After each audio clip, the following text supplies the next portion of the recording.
Allahu Allahu Allahu Allah Allahu Allahu Allah. Assalamualaikum warahmatullahi wabarakatuh. Alhamdulillah hamdan katsiran thayyiban mubarakan fi kama yuhibbu rabbuna wa yarda.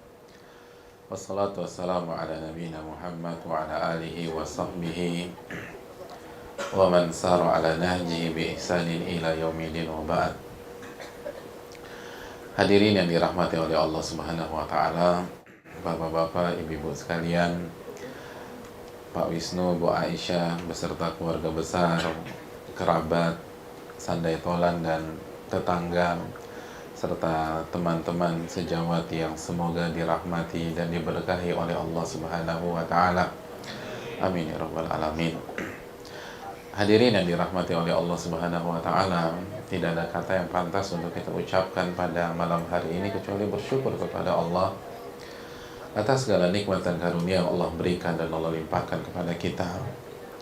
Salawat dan salam semoga senantiasa tercurahkan kepada junjungan kita Nabi kita Muhammadin sallallahu alaihi wasallam beserta para keluarga, para sahabat dan orang-orang yang istiqomah berjalan di bawah naungan sunnah beliau sampai hari kiamat kelak. Hadirin yang dirahmati oleh Allah Subhanahu wa taala,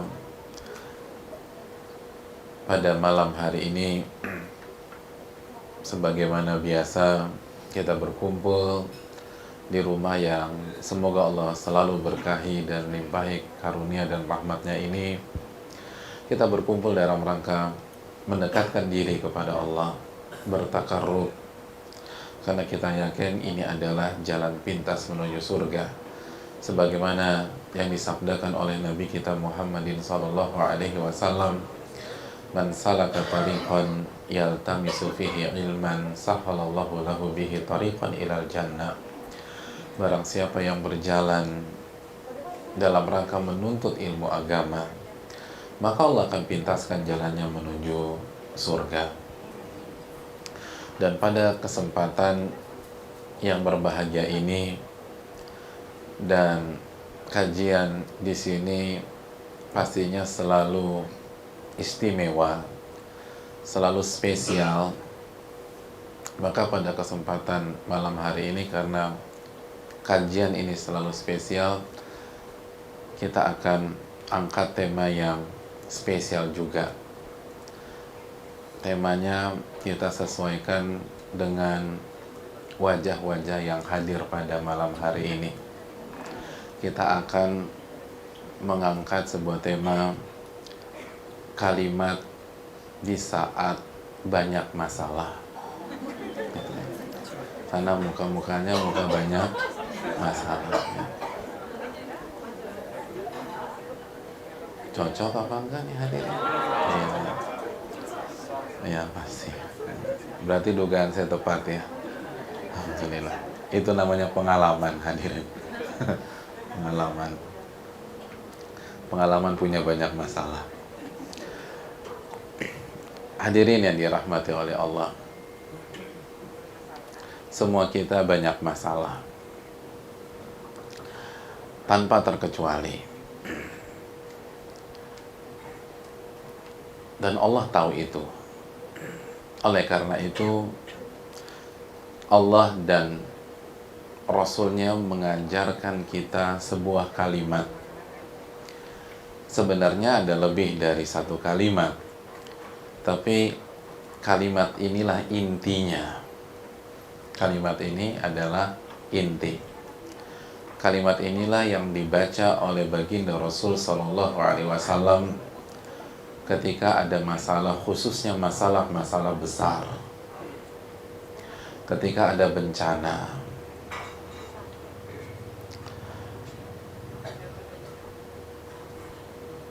sebelum saya singkap rahasianya, saya mau tanya dulu nih sama yang pengalaman, apa kalimat tersebut?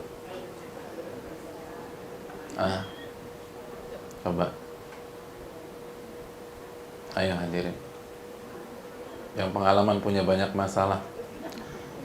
apa kalimat yang harusnya kita baca ketika lagi banyak masalah? Masya Allah, pantas banyak masalah. Wong kalimatnya nggak tahu gimana masalahnya selesai. Bukan innalillahi wa inna ilaihi. Istighfar. Bukan. Semakin nggak jelas. Kalimatnya adalah La ilaha illallah. Itu hadirin. Ternyata kalimat tauhid. Oh, bukan innalillahi wa inna ilaihi raji'un ya. Itu ketika kena musibah. Mari kita simak penjelasan dari Abdullah bin Abbas dalam hadis yang dikeluarkan Imam Muslim. Kata Abdullah bin Abbas, kana Nabi sallallahu alaihi wasallam yaqul 'indal karab.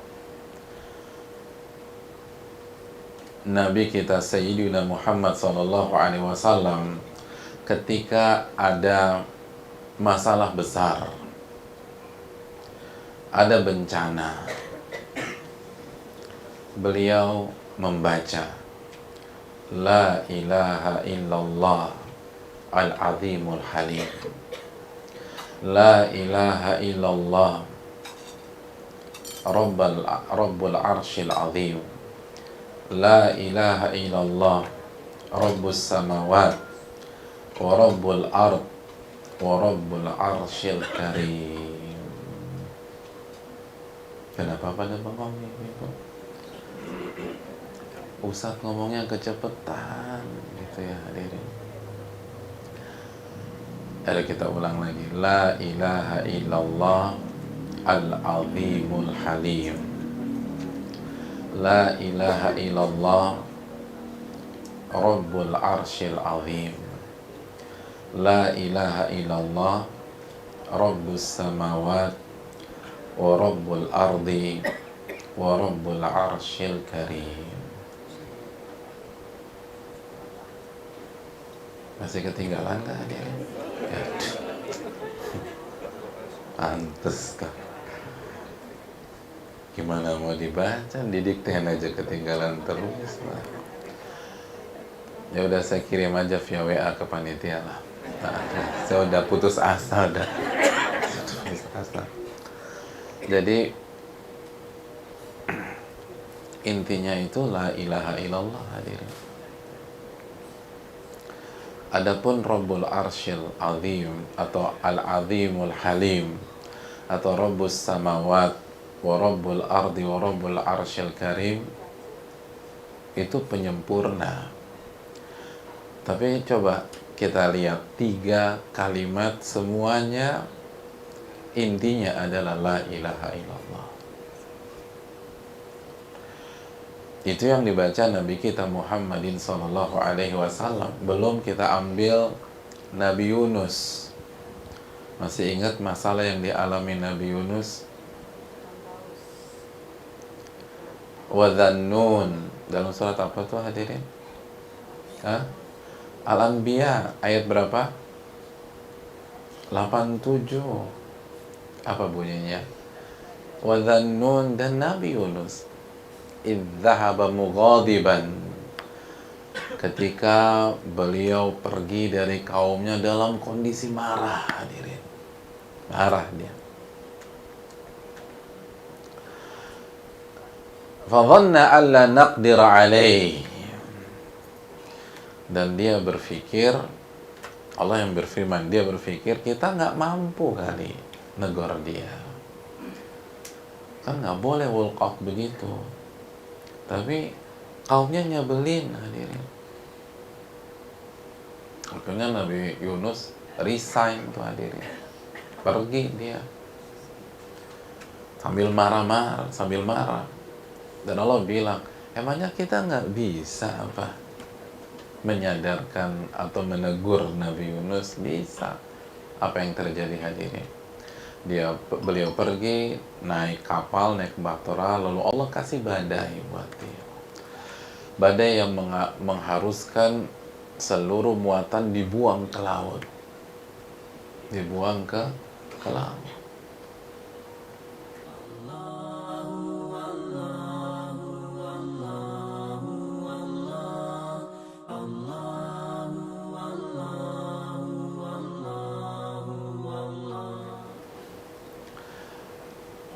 Dan itu belum cukup, sehingga harus ada yang dilempar lagi ke laut. Maka kita tahu dalam beberapa riwayat dikocok tuh hadirin. Yang keluar Yunus. Nggak enak, dikocok lagi. Keluar Yunus lagi. Kocok lagi, Yunus lagi keluar. Ya Allah, itu tuh. Emangnya dia pikir kita nggak bisa buat kayak begitu, kata Allah. Subhanallah, setiap dikocok yang keluar Yunus lagi. Itu Allah yang ngatur tuh, kata Allah. Ibu pernah nggak gitu pas arisan? Aisyah mana? Kocok Aisyah, kocok lagi Aisyah lagi yang keluar, kocok lagi Aisyah. Pernah Aisyah? Pernah. Ketika anggota arisannya namanya semuanya Aisyah, Aisyah Sukmawati, Aisyah Pujastuti, Aisyah Cokroaminoto, jadi Aisyah semua. Tapi kalau namanya beda, nggak ada ceritanya tuh. Tapi kejadian pada saat itu. Maka beliau berdoa. Kata Allah, fi dzulumat. Karena beliau dilempar akhirnya ke dalam laut di tengah malam. Maka beliau berdoa di tengah 3 lapis kegelapan, kata para ulama. Makanya dzulumat, lapisan-lapisan kegelapan. Gelapnya malam, lalu gelapnya dasar laut, dan gelapnya perut ikan yang memakan dia tersebut. Itu kalau masalah kayak gitu secara matematik nggak ada jalan keluar, hadirin. Tapi lihat bagaimana beliau berdoa, la ilaha illa anta. Lagi-lagi kalimat tauhid yang diangkat. Itu. La ilaha illallah itu la ilaha illa anta. Baru subhanaka inni kuntu minadh dhalimin. Lagi-lagi intinya kalimat la ilaha illallah. Ya Allah, selamat tuh hadirin. Nah, ini banyak kita yang lupa bahwa kunci dari segala macam masalah adalah la ilaha illallah. Itu intinya. Dan udah terbukti ini. Terbukti. Mujarab dari generasi ke generasi. Kita tahu masa Nabi Yunus ke masa Nabi Muhammad tuh jauhnya minta ampun. Tapi ternyata obatnya sama, resepnya sama, dan terbukti. Maka begitu juga dengan kita pada saat ini, pasti kebukti. Cuman siapa yang baca, siapa yang ngamalin, hadirin. Sudahkah kita mengingat konsep ini ketika kita ada masalah? Ustaz, tapi temanku itu banyak loh baca la ilaha illallah, tapi masalahnya nggak kelar-kelar, hadirin. Kalau ada orang sudah ngamalin tapi masalahnya belum terurai, maka dia harus merenungkan hadis Nabi SAW berikut ini. Hadis yang dikeluarkan Imam Tirmidzi ketika Nabi SAW bersabda, Innallaha la yaqbalu du'aan min qalbin ghafilin lahin. Allah nggak akan terima doa seseorang jika dipanjatkan dari hati yang lalai dan gak serius, lalai dan gak fokus. Itu Allah gak terima tuh hadirin. Gitu.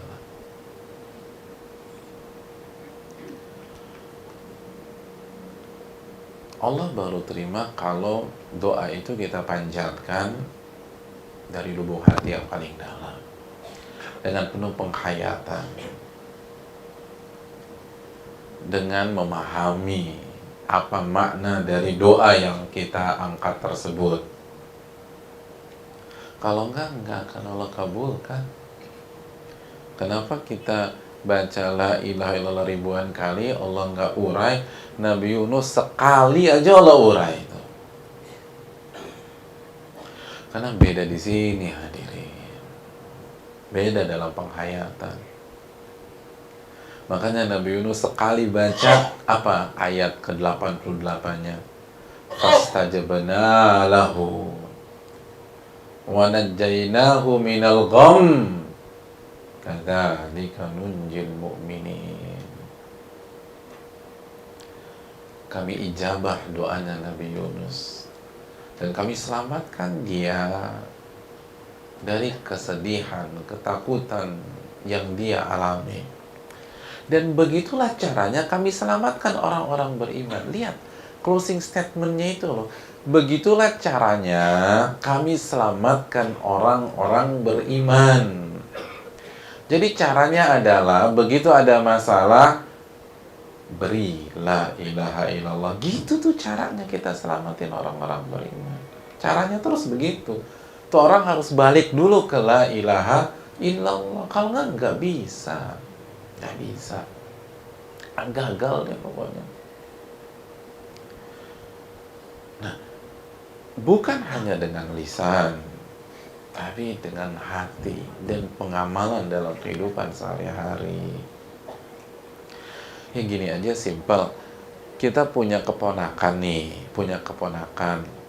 usia 2 tahun atau 3 tahun, minta sama kita uang 5 juta. Kira-kira kita kasih nggak tuh 5 juta? Hah?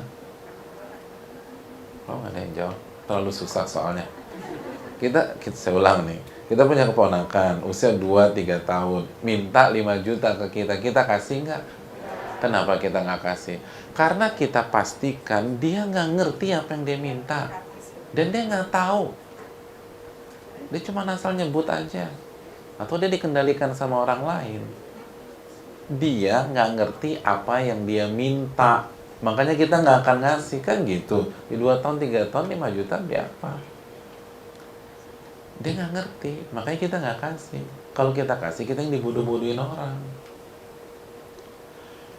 Nah, kalau dalam hubungan manusia seperti itu, ya apalagi Allah. Ini ada orang baca la ilaha illallah, la ilaha illallah, tapi dia nggak ngerti, ya gimana Allah mau kabulin? Anda harus ngerti dulu. Apa makna la ilaha illallah?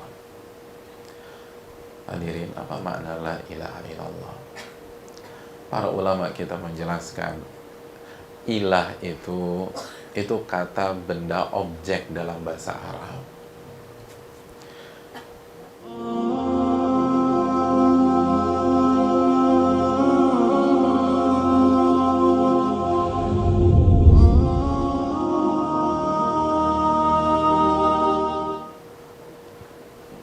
Artinya ma'bud, ibadah.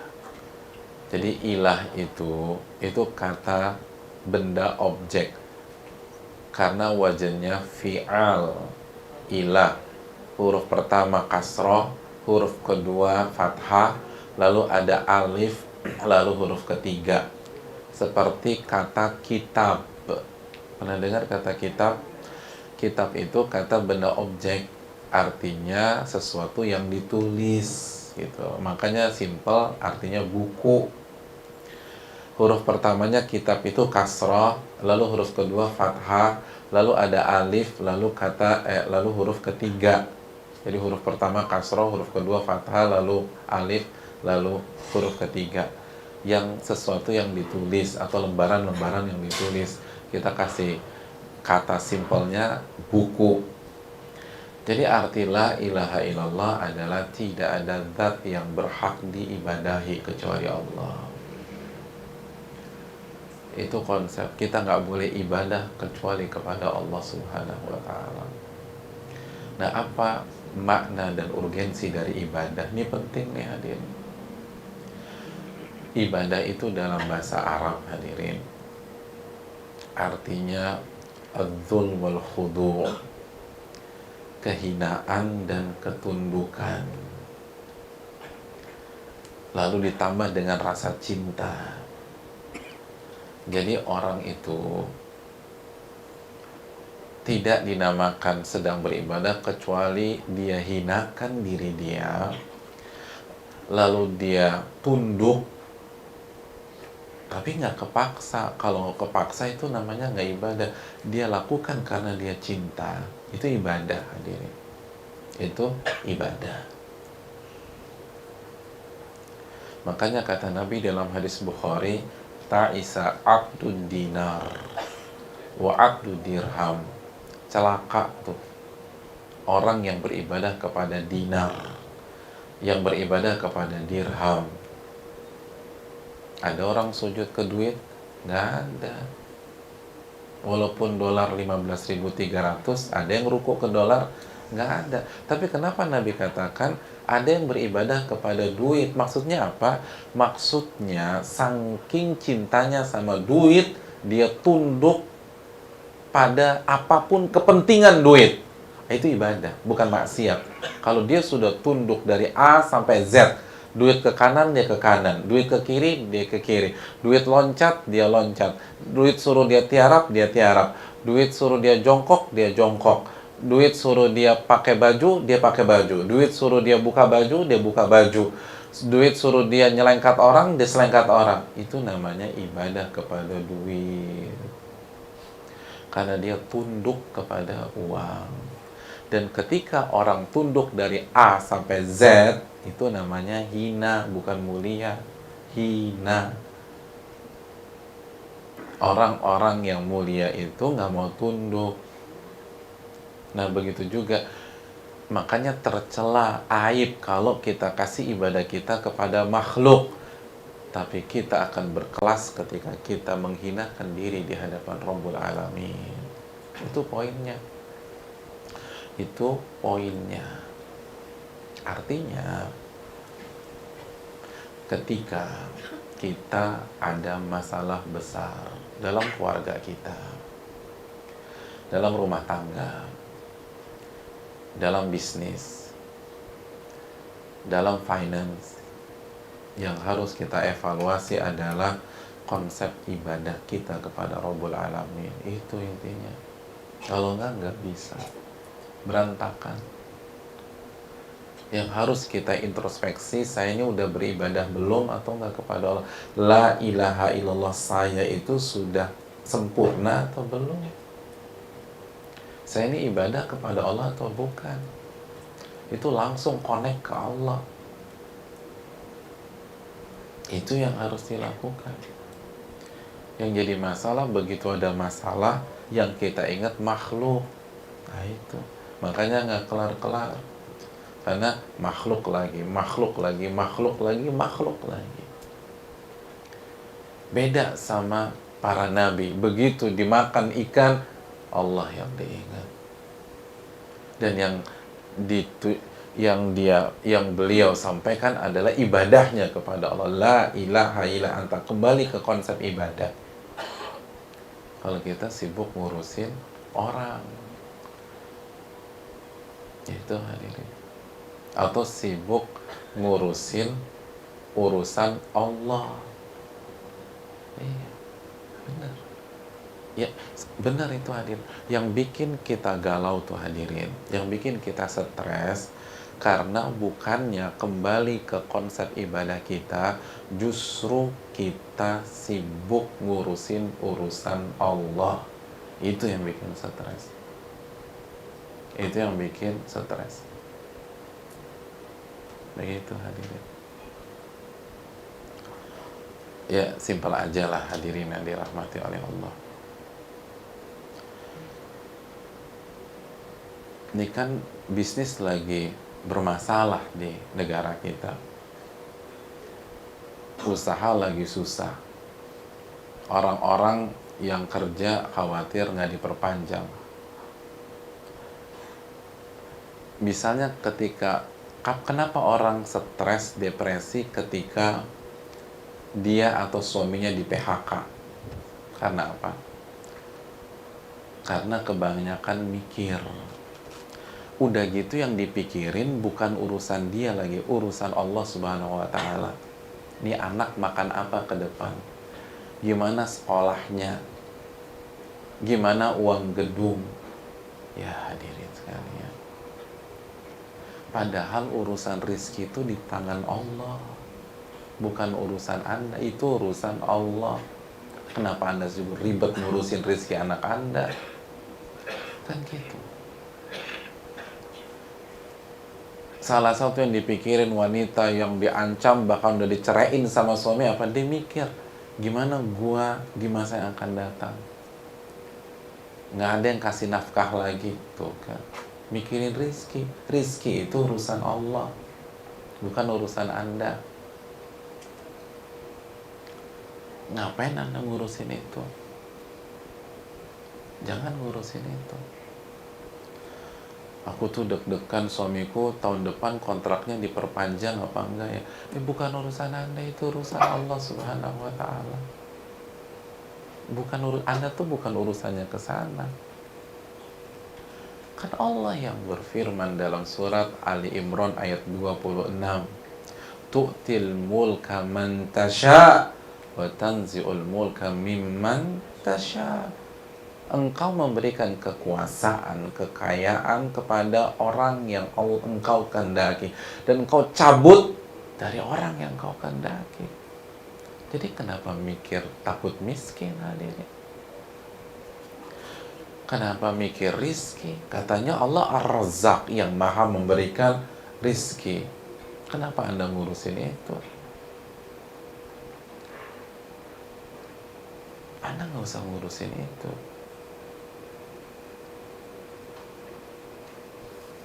Kenapa orang ketika divonis CA stadium 4 down? Karena dia mikirin mati dengan cara yang nggak positif. Mati itu tangan Allah, urusan Allah. Kenapa Anda mikirin itu?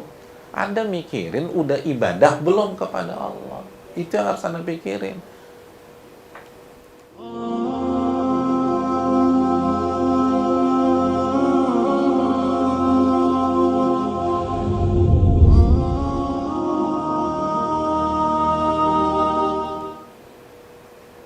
Yang bikin orang stres tuh mikirin sembuh. Siapa yang suruh mikirin sembuh? Sembuh itu, saya ingin tanya, yang kasih penyakit siapa hadirin? Yang kasih kesembuhan? Ya kenapa Anda ngurusin itu? Itu urusan Allah. Urusan Anda, gimana saya beribadah ketika sehat, dan gimana saya ibadah ketika sakit, itu urusan Anda. Jangan urus urusan Allah. Hadirin yang dirahmati oleh Allah Subhanahu wa Ta'ala, perusahaan itu akan berantakan ketika divisi-divisinya sibuk ngurusin divisi lain. Ketika divisi HRD sudah sibuk ngurusin divisi keuangan, berantakan tuh. Berantakan hadirin. Begitu security udah ngurusin urusan sekretaris, berantakan tuh. Bos hari ini kemana? Masukin satu dong agenda, gue mau ketemu dia. Repot itu hadirin. Itu urusan sekretaris, agenda bos tuh urusan sekretaris. Security jangan ikut-ikutan. Gitu loh. Gitu. Coba kita tanya Pak Dali. Tim sehebat apapun akan kalah kalau kiper udah ngurusin urusan striker. Dia maju ke depan. Benar nggak Pak Dali? Kalah seperti Jerman Piala Dunia kemarin kan? Oh, benar Pak Dali. Makanya Pak Dali harus belajar dari Pak Dali kalau begini. Back tuh urus urusan back, jangan urus urusan striker. Ini striker nih nggak gol-gol, gue maju aja deh, berantakan semua tuh. Jadi setiap orang tuh urus urusannya sendiri, jangan urus urusan orang. Jangan urus urusan orang. Si suami lihat, nih bini gue nggak becus nyusuin anak, udah gue susuin deh, kan berantakan, berantakan tuh. Anda jangan ngurus urusan orang. Berantakan semuanya. Loh, itu benar. Nah, kalau manusia udah sibuk ngurusin urusan yang lain, itu dia akan berantakan. Gimana hamba urus urusan Allah? Ya berantakan urusannya. Berantakan, habis tuh. Oh, jadi kadang-kadang kita kalah sama anak TK. Anak TK aja tahu, anak-anak siapa yang memberikan rezeki? Allah. Siapa yang menghidupkan? Allah. Siapa yang mematikan? Allah. Itu anak TK ngerti. Masa kita nggak ngerti? Tugas Anda ibadah. Wa ma khalaqtul jinna wal insa illa liya'budun. Tidaklah aku ciptakan jin dan manusia kecuali untuk beribadah. Adapun Anda sembuh nggak sembuh itu bukan urusan Anda. Anda itu berobat karena Nabi suruh Anda berobat. Tadawu wala tadawu bil haram. Berobatlah dan jangan berobat dengan cara yang haram, kata Nabi SAW. Adapun sembuh, urusan Allah tuh. Oh, Nabi juga nggak sembuh kan? Ketika beliau kan meninggal, kenapa? Karena efek racun dari orang Yahudi. Dan beliau nggak sembuh dari penyakit beliau yang terakhir. Terus grafik turun, meninggal. Kenapa Nabi nggak stres? Karena Nabi nggak ngurusin itu. Nabi fokus ngurusin job desk-nya. Makanya sampai sakit-sakit juga beliau tetap dakwah. Kata beliau, la'anallahu al-yahuda wan nasara ittakhadhu qubura anbiya'ihim masajida. Allah melaknat Yahudi dan Nasrani yang menjadikan kuburan nabi-nabi mereka sebagai masjid. Terus dalam kesempatan lain lagi sakit-sakit tuh Nabi katakan, as-salah wa ma malakat aimanukum. Jaga salat umatku. Dan jaga hak hamba sahaya kalian. Lihat, kenapa Nabi rileks? Karena Nabi fokus ke urusan beliau. Urusan beliau ibadah, dakwah, itu yang beliau urusin. Bukan urusin urusan Allah. Jangan urus urusan Allah. Kenapa banyak wanita yang masih menjadi jomblo di usia 30 tahun deg-degan? Karena dia pikir nikah. Tekanannya, lo jodoh tuh urusan Allah, Mbak. Bukan urusan Mbak. Ngapain ngurusin itu? Yang penting ikhtiar, ibadahnya dikencengin tuh. Doanya udah kuat atau belum? Bangun nggak sepertiga malam terakhir? Kalau bangun, sujud apa nonton bola? Kan gitu hadirin. Ini ya, setuju padahal ya? Setuju padahal aja setuju kok. Jadi, semua sepakat hadirin. Kalau orang kebiasaannya udah sibuk ngurusin urusan temennya, itu urusan dia biasanya keberantakan. Benar nggak? Benar nggak nih hadirin? Iya, itu manusia urus urusan manusia, berantakan. Gimana hamba udah sibuk ngurus urusan Allah, berantakan. Allah berfirman hadirin, Al-Anbiya ayat berapa? 23 ya. La yus'alu amma yaf'alu wa hum yus'alun. Allah nggak ditanya tentang apa yang Allah perbuat, mereka yang ditanya. Gitu loh kata Allah. Allah nggak ditanya, mereka yang ditanya.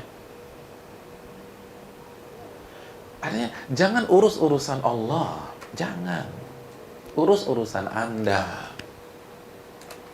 Urus urusan Anda. Jangan urus urusan Allah. Menghidupkan, mematikan, memberikan rizki, mengangkat, memberikan kekuasaan, mencabut kekuasaan, itu urusan Allah, bukan urusan Anda. Begitu Anda sibuk ngurusin urusan Allah, ribet, stres Anda. Saya ingin tanya, kalau Bill Gates besok menyerahkan urusan Microsoft ke ibu-ibu sekalian, kira-kira Microsoft umurnya berapa minggu? Bangkrut tuh Microsoft, hancur. Bingung kita, ya Allah Bill Gates, bingung nih kita. Itu Bill Gates tuh, masih makhluk, masih manusia. Begitu kita disuruh urus urusan Bill Gates, berantakan kita. Dan Microsoft-nya juga bangkrut. Lalu Anda mau ribet ngurus urusan Allah, ini yang bikin repot. Yang bikin repot tuh ini. Kita terlalu ribet ngurusin prediksi masa depan. Oh, masa depan di tangan Allah. Wa indahu mafatihul ghaibi la ya'lamu illahu. La ya'lamuha illahu dalam surat Al-An'am ayat 59. Dan di sisi Allah lah kunci-kunci hal yang gaib. Nggak ada yang tahu kecuali Allah Subhanahu wa taala. Ngapain ada ribet itu? Harusnya ada ribet, ibadah saya udah bener atau belum? Sholat saya udah khusyuk atau belum? Zikir saya udah kencang atau belum? Itu. Kita kan disibukkan dengan hal-hal yang bukan urusan kita. Kenapa banyak misalnya ibu-ibu yang menikah jadi paranoid karena takut suaminya kawin lagi. Padahal kawin atau enggak itu urusan Allah, ngapain ribetin itu?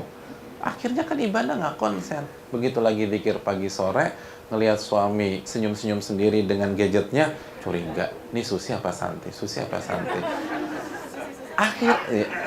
Akhirnya baca a'udzubika limati litamati min syarri ma khalaq udah buyar. Jadi begitu urusan yang lain, urusan dia buyar. Ngapain Anda urus itu? Emangnya Anda nggak yakin ihfadillah yahfadka, jagalah hak Allah, Allah akan jaga tuh Anda dan keluarga Anda. Ini gara-gara tugas kita nggak selesai, akhirnya Allah kasih musibah ke kita. Kan Allah kata, "Wa ma asabakum min musibatin fabima kasabat aydikum." Apapun yang menimpa kalian itu karena apa? Dosa tuh kata Allah. Surat Asy-Syura 30.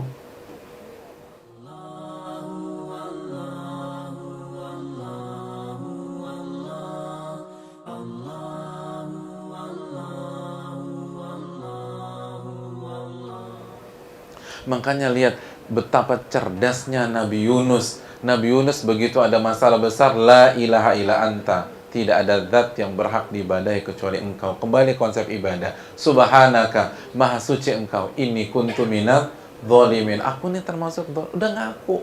Karena Nabi Yunus tahu, masalah nih ini gara-gara kesalahan saya. Jadi, selesaikan akar masalah. Selesaikan akar masalah. Kan itu.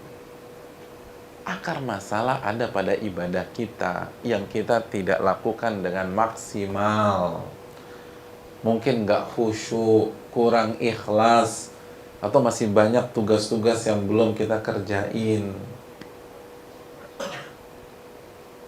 Itu hadirin sekalian.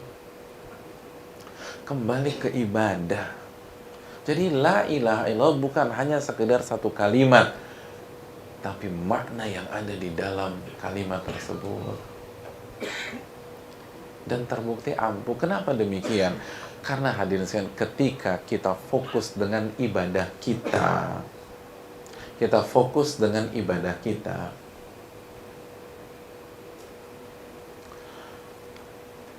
ibadah itu akan mengantarkan kita pada posisi apa sih hadirin? Al-Baqarah ayat 21. Ya ayuhan nas u'budu rabbakumul ladzi khalaqakum walladzina min qablikum la'allakum. Itu hadirin. Wahai manusia, beribadahlah kepada Rabb kalian yang telah menciptakan kalian dan umat-umat sebelum kalian agar kalian bertakwa. Saya jelaskan alurnya. Jadi kenapa begitu ada masalah kita harus kembali ke ibadah kita. Karena dengan kita ibadah tujuannya agar kita bertakwa. Al-Baqarah 21. Dan begitu kita bertakwa, maka kaitkan ke surat At-Talaq ayat 2 dan 3. Wa man yattaqillaha yaj'al lahu makhraja wa yarzuqhu min haitsu la yahtasib. Selesai itu masalah. Barang siapa yang bertakwa, Allah akan berikan jalan keluar dan Allah akan berikan rizki dari arah yang tidak Anda duga dan pikir sebelumnya. Jadi Allah katakan tuh jalan keluar dan rizki dari arah yang Anda tidak pernah pikirkan sebelumnya. Dan lucunya kita begitu ada masalah kebanyakan mikir, ya jadi itu nggak klop. Kan Allah udah bilang tuh jalan keluar dari arah yang nggak pernah Anda pikirkan. Masih dipikirin juga. Udah jelas-jelas beda pasti. Karena Allah bilang beda. Kecuali kalau gini loh, barang siapa yang bertakwa, Allah akan berikan jalan keluar dan rizki dari arah yang dia pikirkan sebelumnya. Banyakin mikir deh tuh. Benar, iya kan begitu, banyakin mikir tuh. Kalau perlu mikirnya terus. Yang kamu udah sholat maghrib, nggak, aku lagi mikir yang, udah mikir. Karena kan jalan keluarnya dari arah yang gue pikirin. Ini yang Allah bilang dari arah yang Anda nggak pikirkan sebelumnya. Kebanyakan mikir. Ya gimana ketemu? Hadirin, Nabi itu Sallallahu Alaihi Wasallam itu kurang punya masalah apa di Mekah. Tapi lihat bagaimana konsep beliau. Ketika banyak pihak yang mendesak beliau hijrah ke Madinah. Madinah udah standby, terima beliau Sallallahu Alaihi Wasallam. Apa alasan beliau? Ketika ditanya, kapan kita hijrah ya Rasul? Kapan kita hijrah ya Rasul? Apakah beliau mengatakan, sebentar, aku pikirkan dulu. Menurut pikiranku, estimasinya 3 bulan lagi insya Allah. Ada pernah baca hadis demikian? Nggak ada. Hadisnya apa? Lam umar bil hijrah. Saya belum diperintah untuk hijrah. Lihat konsep ibadah lagi yang dikedepankan. Ibadah itu menjalankan perintah, menjauhi larangan. Dan saya sekarang belum diperintah untuk hijrah. Ya udah stay di sini. Ini kita kebanyakan mikir masa depan lah. Padahal masa depan belum tentu. Masa depan belum tentu. Dan itu masa depan di tangan Allah. Nggak usah kita pikirkan. Siapa yang tahun lalu sudah punya planning bahwa tanggal 18 Oktober kita ngaji di tempatnya Bu Aisyah? Kan nggak ada. Orang kita nggak ada. Nggak pernah kita pikirkan kita ngumpul malam ini di rumah yang semoga Allah berkahi ini. Kan nggak ada. Tapi ketemu tuh. Gitu. Ketemu. Yang penting urus job desk kita. Nggak usah terlalu ribet urus urusan Allah, nggak usah. Gimana kita makan gitu nanti aja. Aku harus maksimalkan, harus investasi banyak nanti dulu. Itu kalau terjadi likuifaksi seperti di Palu, naudzubillah min dzalik, itu gimana tuh hadirin? Tuh mau surat-surat berharga taruh di Bangkas, tenggelam semua, udah selesai tuh planning kita selama ini. Kan gitu.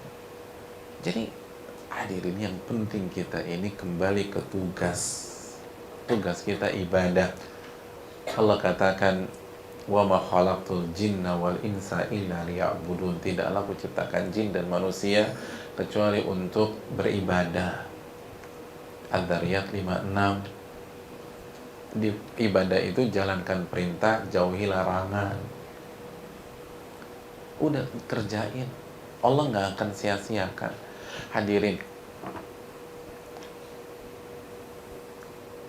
surat Ar-Rum ya, ayat 47, apa kata Allah? Wa kana haqqan alaina nasrul mu'minin.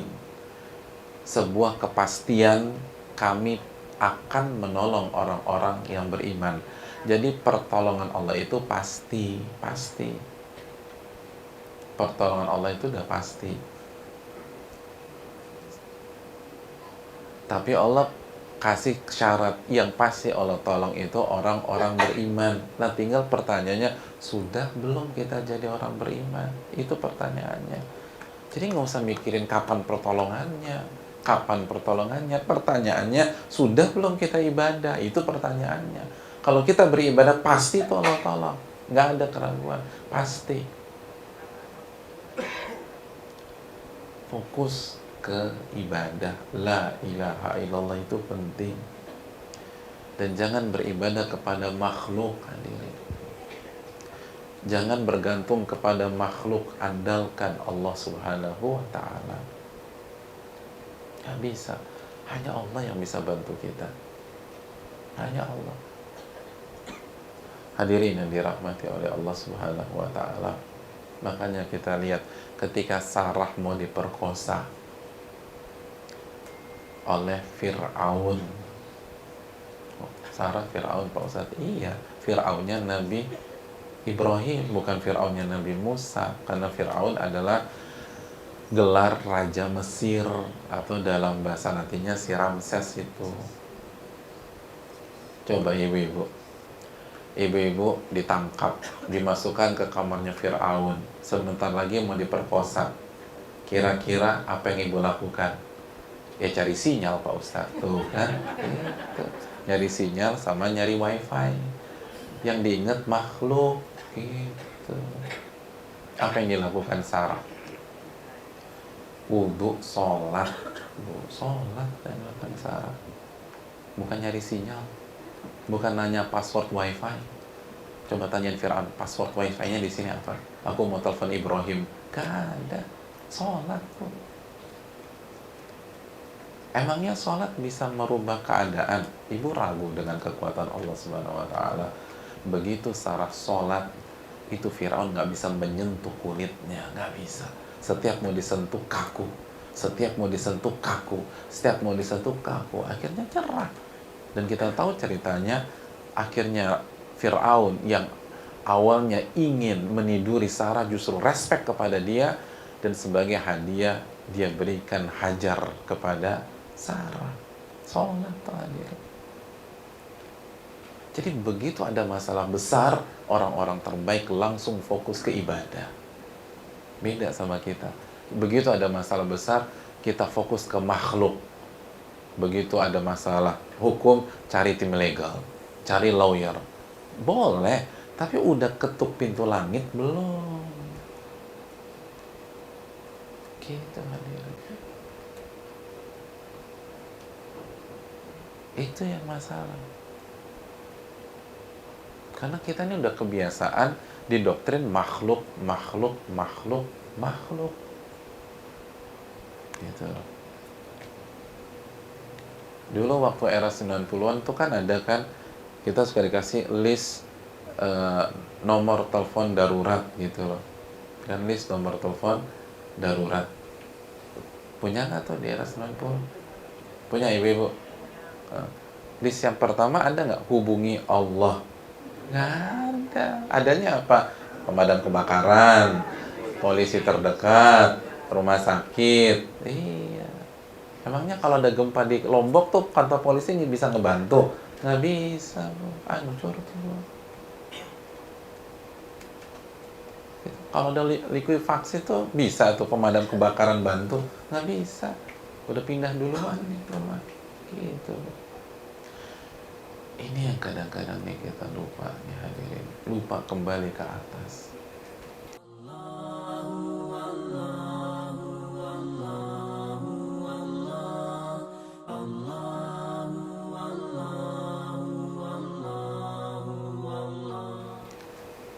Lupa memperbaiki ibadah kita. Sibuk urus-urusan Allah atau cari kambing yang warnanya hitam. Nyarinya di Cepete, ya susah ketemu hadirin.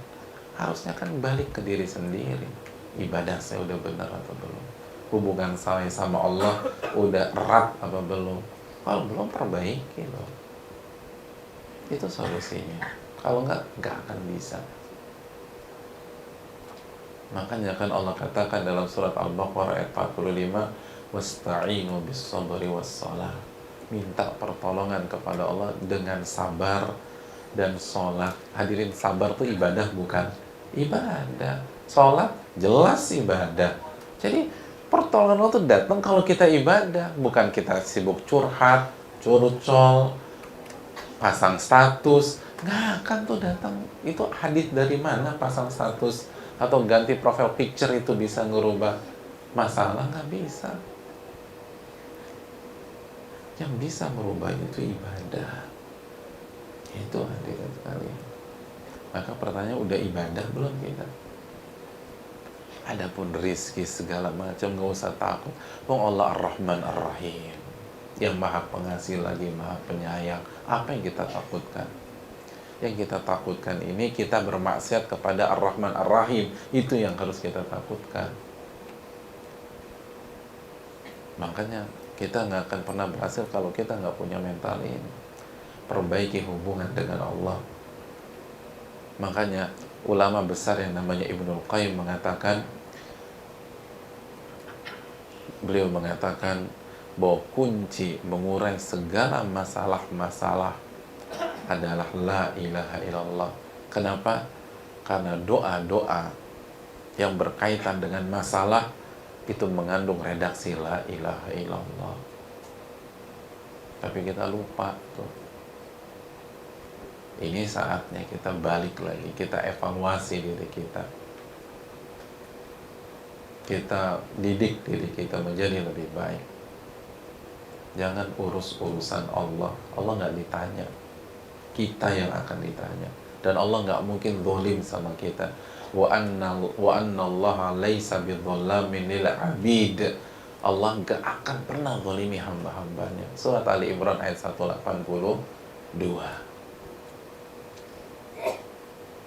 Nggak akan zalim. Dan lihat, wa anna allaha laisa bidzallamin lil abid. Allah nggak akan zalimi hamba-hambanya, khususnya yang beribadah kepadanya. Abid tuh yang semangat ibadah, nggak akan Allah zalimi. Wong yang zalim aja Allah nggak akan zalimi, apalagi yang rajin ibadah, pasti Allah akan bantu. Jadi nggak usah sibuk ngurusin itu.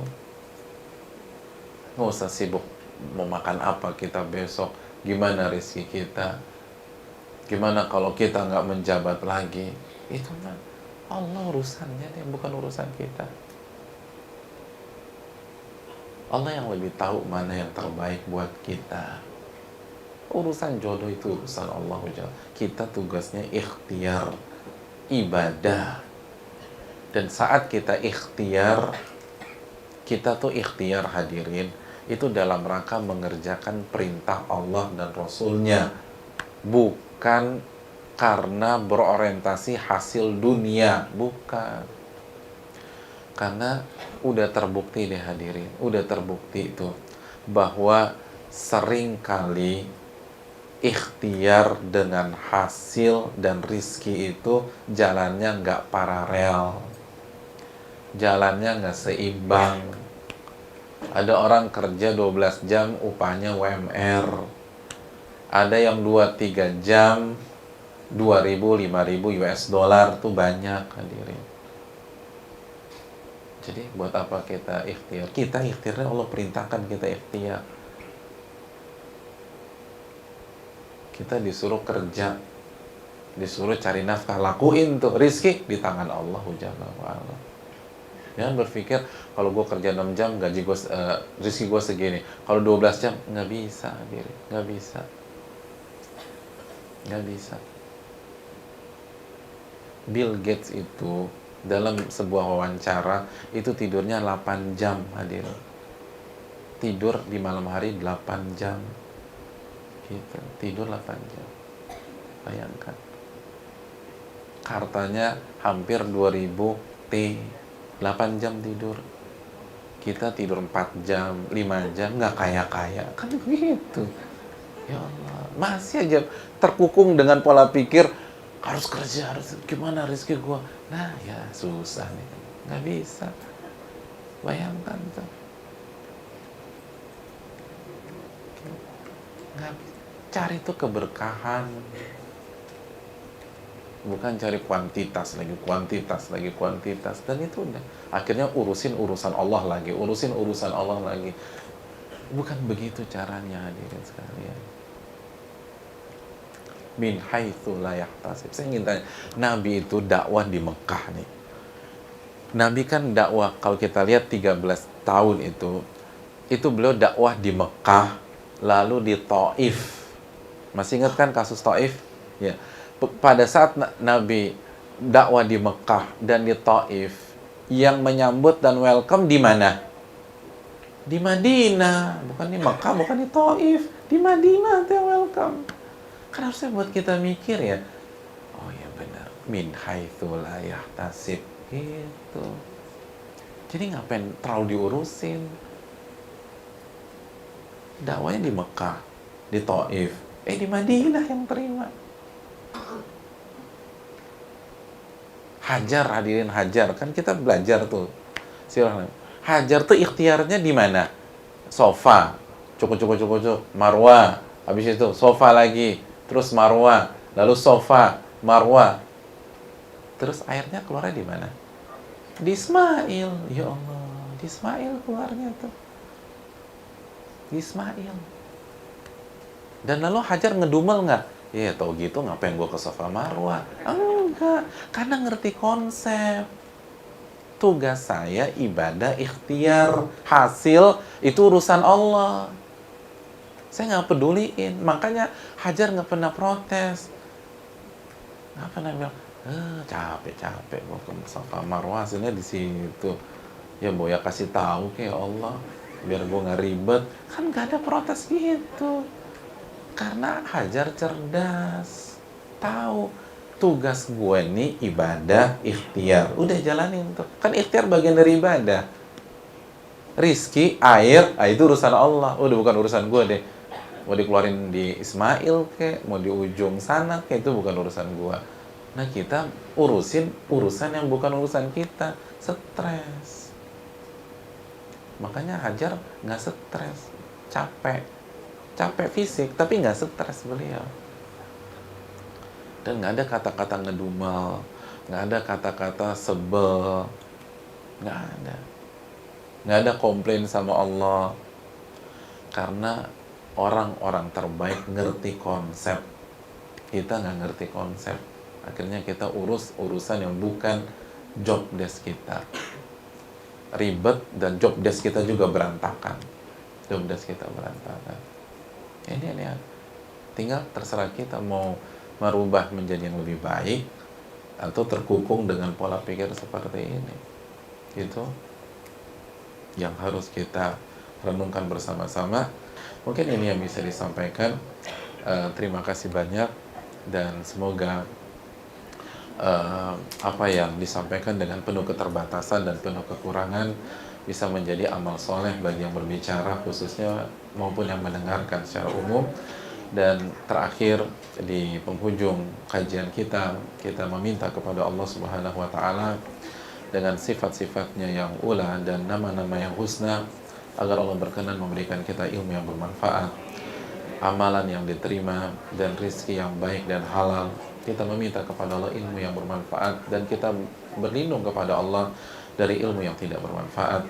Dan kita meminta keberkahan untuk keluarga ini, untuk seluruh kerabat dan keluarga besar, dan untuk seluruh jamaah dan teman-teman yang ada.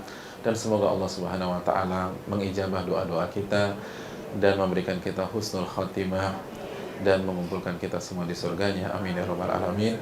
Subhanakallahumma la ilaha illa anta astaghfiruka wa atubu ilaik. Assalamualaikum warahmatullahi wabarakatuh. Assalamualaikum.